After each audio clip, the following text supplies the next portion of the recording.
நேரம் 9 மணி. இலங்கை ஒலிபரப்பு கூட்டுத்தாபனம் செய்திகள். செய்தி ஆசிரியர் ஃபசான் நவாஸ், வாசிப்பவர் ஜே யோகராஜ். முதலில் தலைப்புச் செய்திகள். புரவி புயல் எதிர்வரும் சில மணித்தியாலங்களில் வடக்கு கிழக்கு கரையோரத்தின் ஊடாக நாட்டுக்குள் ஊடுருவ சாத்தியம். சூறாவளியின் தாக்கங்களை கட்டுப்படுத்த முன் ஆயத்தங்களை மேற்கொண்டு வருவதாக சம்பந்தப்பட்ட அதிகாரிகள் அறிவிப்பு. வடமாகாணத்திலுள்ள பாடசாலைகளுக்கு நாளையும் நாளை மறுதினமும் விடுமுறை. நாட்டில் மேலும் 350 கொரோனா நோயாளர்கள் அடையாளம் காணப்பட்டுள்ளனர். லங்கா பிரீமியர் லீக் சுற்றுத் தொடரில் இருந்து ஷைட் அஃப்ரீடி தற்காலிகமாக வெளியேறியுள்ளார். வங்காள விரிகுடாவில் உருவாகியுள்ள புரவி புயல் இன்று இரவு 10 மணிக்கு முன்னர் வடகிழக்கு கரையோரத்தினூடாக நாட்டுக்குள் ஊடுருவலாம் என வளிமண்டலவியல் திணைக்களம் அறிவித்துள்ளது.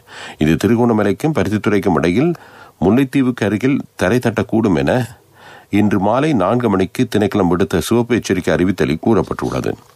இந்த புயல் நகரும் தடத்தில் மணிக்கு 80 முதல் 90 மைல் வேகத்தில் காற்று வீசும். அது மணித்தியாலத்துக்கு 100 கிலோமீட்டர் வரை அதிகரிக்கலாம். புரவி புயல் மேற்கு திசையில் நகர்ந்து நாளை காலை அளவில் மன்னார்குடாவை அடையலாம் என எதிர்பார்க்கப்படுகிறது. இந்த புயல் காரணமாக திருகோணமலையிலிருந்து காங்கேசன்துறை வரையிலும், பூநகரியில் இருந்து புத்தளம் வரையிலும் கரையோர பிரதேசங்களில் 1 மீட்டர் வரையிலான அலைகள் தோன்றி கடல் நீர் நிலத்துக்குள் வரக்கூடும் என திணைக்களத்தின் சிவப்பு அறிவித்தலில் எதிர்வு கூறப்பட்டுள்ளது. இந்த தொகுதியின் காரணமாக நாட்டில் சூழவுள்ள கடற்பரப்பில் காற்றின் வேகம் மணிக்கு 80 முதல் 100 கிலோமீட்டர் வரை அதிகரித்து கடல் மிகவும் கொந்தளிப்பானதாக மாறலாம். நாட்டின் உட்பிரதேசங்களை பொறுத்தவரையில் வடக்கு, வடமத்திய, கிழக்கு, வடமேல், மேல், மத்திய, சபரகமோ மாகாணங்களில் மணிக்கு 80 முதல் 100 கிலோமீட்டர் வேகத்தில் கடும் காற்று வீசலாம். வடக்கு, வடமத்திய, கிழக்கு, வடமேல் மாகாணங்களின் சில இடங்களில் 200 மில்லிமீட்டரை தாண்டிய மழை வீழ்ச்சி பதிவாக கூடும். மறு அறிவித்தல் வரை கடலுக்கு செல்ல வேண்டாம் என மீனவர்கள் மற்றும் போக்குவரத்தில் ஈடுபடுவோருக்கு எச்சரிக்கை விடுக்கப்பட்டுள்ளது. கரையோரத்தில் இருப்பவர்கள் பாதுகாப்பான இடங்களுக்கு செல்லுமாறும், பாதிக்கப்பட்ட இடங்களைச் சேர்ந்தவர்கள் வீடுகளுக்குள் தங்கியிருக்குமாறும் கேட்கப்படுகின்றனர். முறிந்து விடக்கூடிய மரங்கள், மின்கம்பங்கள் பற்றி அவதானம் தேவை. இடிமின்னல் தாக்கம் ஏற்படுகையில் கம்பி வழி தொலைபேசிகள், எலக்ட்ரானியல் சாதனங்கள் போன்றவற்றை பயன்படுத்துவதை தவிர்க்குமாறு கோரிக்கை விடுக்கப்பட்டுள்ளது. அவசர உதவி தேவைப்படும் பட்சத்தில் தத்தமது பிரதேசங்களைச் சேர்ந்த இடர்காப்பு முகாமைத்துவ நிலைய அதிகாரிகளை தொடர்பு கொள்ளுமாறும் பொதுமக்களிடம் கோரிக்கை விடுக்கப்பட்டுள்ளது. கடும் காற்றுடன் கூடிய மழை தற்போது கிளிநொச்சி மாவட்டத்திலும் பெய்து வருவதால் மக்கள் மிகவும் எச்சரிக்கையாக இருக்குமாறு கேட்டுக் கொள்ளப்படுகின்றனர். இந்த பகுதியில் 200 மில்லிமீட்டர் மழை வீழ்ச்சி பதிவாகலாம். தற்சமயம் இரணைமடு பகுதியில் 60 மில்லிமீட்டர் மழை வீழ்ச்சியும், மாங்குளம் மற்றும் கனகராயன்குளம் பிரதேசத்தில் 70 மில்லிமீட்டர் மழை வீழ்ச்சியும் பதிவாகியுள்ளது. இதனால் இரணைமடு குளத்தின் நீர்மட்டம் 18 அடியை அண்மித்துள்ளது. இதனால் மக்கள் அனைவரும் மிகவும் அவதானமாக இருக்குமாறு கேட்டுக் கொள்ளப்படுகின்றனர். தற்போது நிலவும் சீரற்ற காலநிலை காரணமாக யாழ் மாவட்ட மக்களை அவதானமாக இருக்குமாறு மாவட்ட அனர்த்த முகாமைத்துவ பிரிவு வேண்டுகோள் விடுத்துள்ளது. அனர்த்தங்கள் தொடர்பில் அனர்த்த முகாமைத்துவ பிரிவின் அவசர செயல்படுத்துகை மையத்துக்கு அறிவிக்குமாறும் கேட்டுக் கொள்ளப்படுகின்றனர். இதற்காக 24 மணி நேரமும் செயல்படக்கூடியதான தொலைபேசி இலக்கங்களுக்கும் அறிமுகப்படுத்தப்பட்டிருப்பதாக யாழ் மாவட்ட அனர்த்த முகாமைத்துவ பிரிவின் உதவி பணிப்பாளர் TN சூரியராஜா தெரிவித்தார். 077 395 78 94 மற்றும் 021 211 71 17 ஆகிய தொலைபேசி இலக்கங்களுடன் தொடர்பு கொள்ள முடியும். நீங்கள் கேட்டுக்கொண்டிருப்பது இலங்கை ஒலிபரப்பு கூட்டுத்தாபனத்தின் செய்திகள். தேசத்தின் முடிவுற்ற பயணத்திற்கு வலு சேர்க்கும் அவளுக்கான பாதுகாப்பு ஸ்ரீலங்கா இன்சூரன்ஸ் மோட்டார் பிளஸ். பெண்களுக்கு மட்டும். புரவி சூறாவளியின் தாக்கத்தினால் ஏற்படக்கூடிய பாதிப்புகளை தடுப்பதற்கு விரைவாக நடவடிக்கை எடுக்குமாறு அரசாங்கம் உரிய பிரிவுகளுக்கு அறிவித்தல் விடுத்திருக்கிறது. இதனால் கரையோரம் மற்றும் இறங்கு துறைகளில் நிறுத்தி வைக்கப்பட்டுள்ள படகுகளை முடிவான வரையில் கரைக்கு கொண்டு வருமாறு சகல படகு உரிமையாளர்களுக்கும் அறிவிக்குமாறு கடற்றொழில்துறை பணிப்பாளர் சகல மாவட்ட உதவி பணிப்பாளர்களுக்கும் அறிவித்தல் விடுத்திருக்கின்றார். நிலவும் அனர்த்தம் காரணமாக தேசிய வானொலி 24 மணி நேரமும் விசேட சேவை ஒன்றை முன்னெடுத்துள்ளது. அனர்த்தத்துக்கு உட்படுபவர்களுக்கு நிவாரணம் வழங்குவது இதன் நோக்கமாகும். ஆகவே எவராவது அனர்த்தத்துக்கு உட்பட்டால் தொலைபேசி மூலம் அறிவிக்க முடியும். அந்த தொலைபேசி இலக்கம் 0112 69 19 92 என்பதாகும்.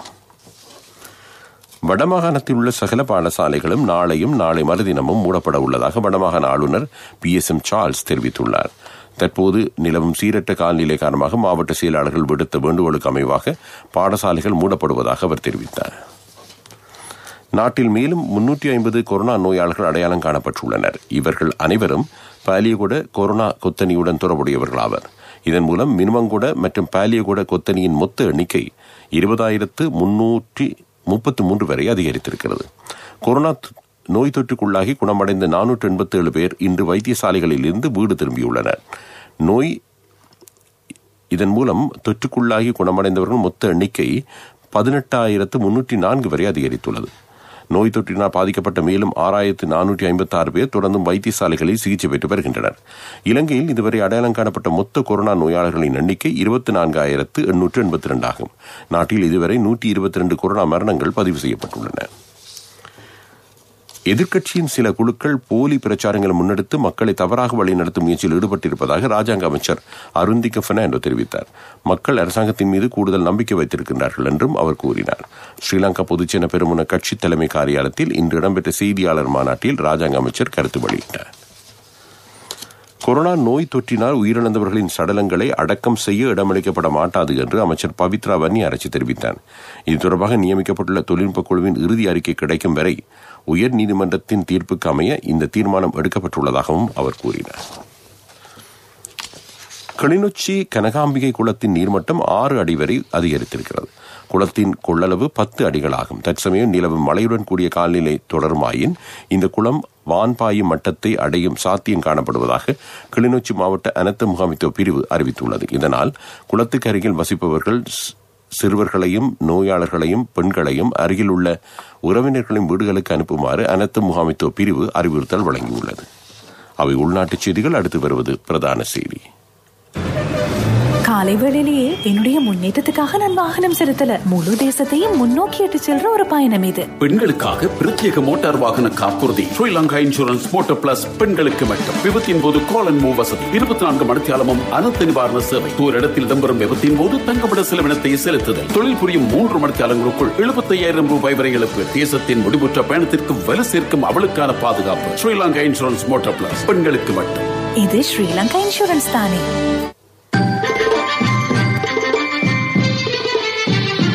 பிரதான செய்தி வழங்குவோர் ஒவ்வொரு வீட்டிலும் இருக்க வேண்டிய வீட்டு வைத்தியர் சித்தாலேப.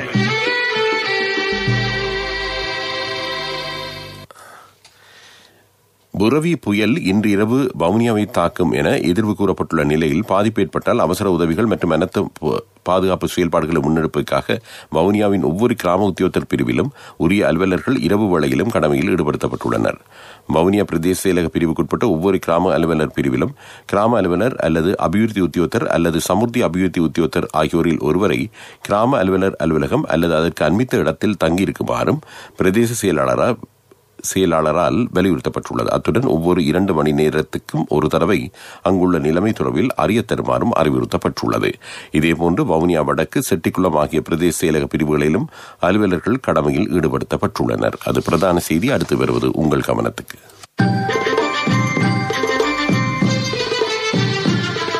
பிரதான செய்தி வழங்கியோர் ஒவ்வொரு வீட்டிலும் இருக்க வேண்டிய வீட்டு வைத்தியர் சித்தாலேப.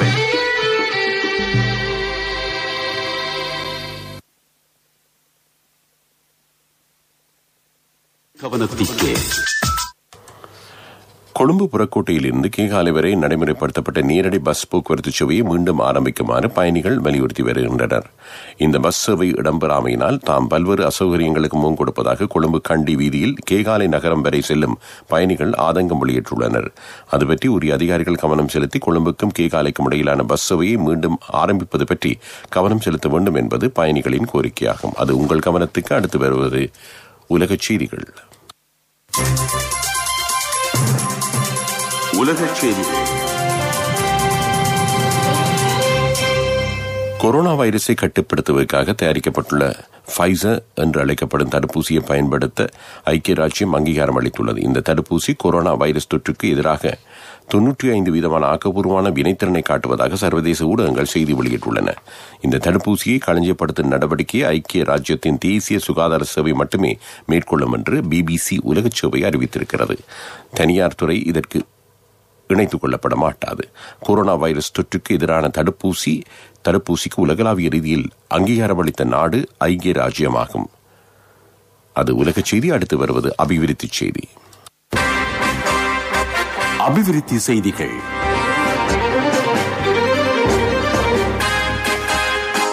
இலங்கை துறைமுக அதிகார சபையின் ஜய கொள்கலன் முனையத்தின் 5வது கட்ட நிர்மாணப் பணிகள் ஆரம்பிக்கப்பட்டுள்ளன.